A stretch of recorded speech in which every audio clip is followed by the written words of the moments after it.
Item ಯಾವುದೇ ಇರಲಿ try ಮಾಡಿ ಆಚಿ ಚಿಕನ್ ಮಸಾಲಾ. ನೀವು ನಾನ್ ವೆಜ್ ಪ್ರಿಯರ? ಹೊರಗಡೆ ಹೋದಾಗ ಕಂಡ ರೆಸ್ಟೋರೆಂಟ್ಗಳಲ್ಲಿ ಮಟನ್ ಬಿರಿಯಾನಿ, ಮಟನ್ ಸಾಪ್ಸ್ ಅಂತ ಮುಗಿಬಿದ್ದು ತಿಂತಾ ಇರ್ತೀರಾ.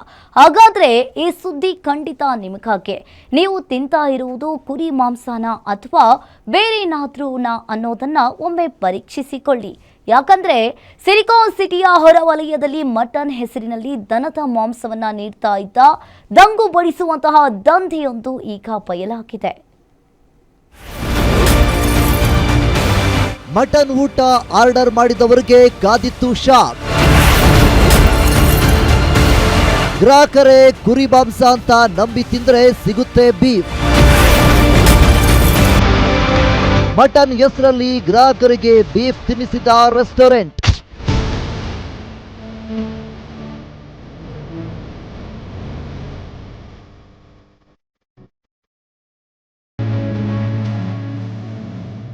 ಕುರಿ ಮಾಂಸ ಎಂದು ಹೇಳಿ ಗ್ರಾಹಕರಿಗೆ ದನದ ಮಾಂಸ ನೀಡುತ್ತಿದ್ದ ರೆಸ್ಟೋರೆಂಟ್ ಒಂದನ್ನ ಪೊಲೀಸರು ಸೀಜ್ ಮಾಡಿದ್ದಾರೆ. ಬೆಂಗಳೂರು ಗ್ರಾಮಾಂತರ ಜಿಲ್ಲೆಯ ಆವಲಹಳ್ಳಿ ಪೊಲೀಸ್ ಠಾಣಾ ವ್ಯಾಪ್ತಿಯ ಬೂದಿಗೆರೆ ಕ್ರಾಸ್ ಐಸಿರಿ ಅಬ್ನಲ್ಲಿರುವ ಕಾಯಲೋರಂ ರೆಸ್ಟೋರೆಂಟ್ ಈಗ ಸಾರ್ವಜನಿಕರ ಆಕ್ರೋಶಕ್ಕೆ ತುತ್ತಾಗಿ ಪೊಲೀಸರಿಂದ ಬೀಗ ಹಾಕಿಸಿಕೊಂಡಿದೆ. ಕಳೆದ 1.5 ವರ್ಷದಿಂದ ರಾಜಾರೋಷವಾಗಿ ನಡೆಯುತ್ತಿದ್ದ ಈ ರೆಸ್ಟೋರೆಂಟ್ನ ಅಸಲಿ ಮುಖವಾಡ ಈಗ ಕಳಚಿದೆ. ಅಷ್ಟಕ್ಕೂ ಅಲ್ಲಿ ನಡೆದಿದ್ದೇನು ಅಂದ್ರೆ, ಕಳೆದ ಕೆಲವು ದಿನಗಳ ಹಿಂದೆ ಈ ರೆಸ್ಟೋರೆಂಟ್ಗಳ ಕೆಲ ಯುವಕರು ಊಟಕ್ಕಾಗಿ ಹೋಗಿದ್ರು. ಈ ವೇಳೆ ಮಟನ್ ಊಟ ಆರ್ಡರ್ ಮಾಡಿದ್ದಾರೆ. ಆದರೆ ರೆಸ್ಟೋರೆಂಟ್ ಸಿಬ್ಬಂದಿ ಮಟನ್ ಬದಲಿಗೆ ದನದ ಮಾಂಸದ ಊಟವನ್ನ ತಂದುಕೊಟ್ಟಿದ್ದಾನೆ. ಇನ್ನು ಮಾಂಸವನ್ನು ತಿಂದ ಯುವಕರಿಗೆ ಅದರ ರುಚಿ ಮತ್ತು ವಿನ್ಯಾಸದ ಮೇಲೆ ಅನುಮಾನ ಬಂದಿದೆ. ತಕ್ಷಣ ಯುವಕರು ರೆಸ್ಟೋರೆಂಟ್ ಸಿಬ್ಬಂದಿಯನ್ನು ತರಾಟೆಗೆ ತೆಗೆದುಕೊಂಡಿದ್ದಾರೆ. ಅಷ್ಟಕ್ಕೆ ನಿಲ್ಲಿಸದೆ ತಕ್ಷಣವೇ ಆವಲಹಳ್ಳಿ ಪೊಲೀಸರಿಗೂ ಮಾಹಿತಿ ನೀಡಿದ್ದಾರೆ. ವಿಷಯ ತಿಳಿಯುತ್ತಾ ಇದ್ದಂತೆ ತಕ್ಷಣವೇ ಸ್ಥಳಕ್ಕೆ ಧಾವಿಸಿದ ಪೊಲೀಸರು ರೆಸ್ಟೋರೆಂಟ್ನಲ್ಲಿದ್ದ ಮಾಂಸವನ್ನು ವಶಕ್ಕೆ ಪಡೆದು ಪರಿಶೀಲಿಸಿದಾಗ ಅದು ದನದ ಮಾಂಸ ಎಂದು ಪಕ್ಕಾ ಆಗಿದೆ. ಕಾರ್ಯಪ್ರವೃತ್ತರಾದ ಪೊಲೀಸರು ರೆಸ್ಟೋರೆಂಟ್ ಮಾಲೀಕರಾದ ಜೀಜು ಮತ್ತು ಶಿಬು ಎಂಬ ಇಬ್ಬರು ಆರೋಪಿಗಳನ್ನು ಕರಾರುವಕ್ಕವಾಗಿ ಬಂಧಿಸಿದ್ದಾರೆ.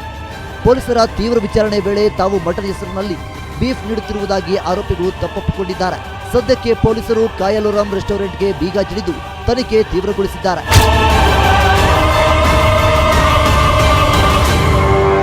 ಆದರೆ ಕಳೆದ 1.5 ವರ್ಷದಿಂದ ಇಲ್ಲಿ ಮಟನ್ ಎಂದು ನಂಬಿ ದನದ ಮಾಂಸ ಸೇವನೆ ಮಾಡಿರುವ ನೂರಾರು ಗ್ರಾಹಕರು ಈಗ ಆಕ್ರೋಶ ಮತ್ತು ಆತಂಕ ವ್ಯಕ್ತಪಡಿಸುತ್ತಿದ್ದಾರೆ. ಹಣದ ಆಸೆಗಾಗಿ ಜನರ ನಂಬಿಕೆ ಮತ್ತು ಧಾರ್ಮಿಕ ಭಾವನೆಗಳ ಜೊತೆ ಆಟವಾಡುವ ಇಂತಹ ಕಿರಾತಕರು ನಮ್ಮ ಸುತ್ತಮುತ್ತಲೇ ಇರುತ್ತಾರೆ. ಹಾಗಾಗಿ ಹೊರಗಡೆ ಹೋಟೆಲ್ಗಳಲ್ಲಿ ತಿನ್ನುವಾಗ 10 ಬಾರಿ ಯೋಚಿಸಿ ಮತ್ತು ಎಚ್ಚರದಿಂದಿರಿ. Ajay Kumar, crime bureau, guarantee news, Bengaluru.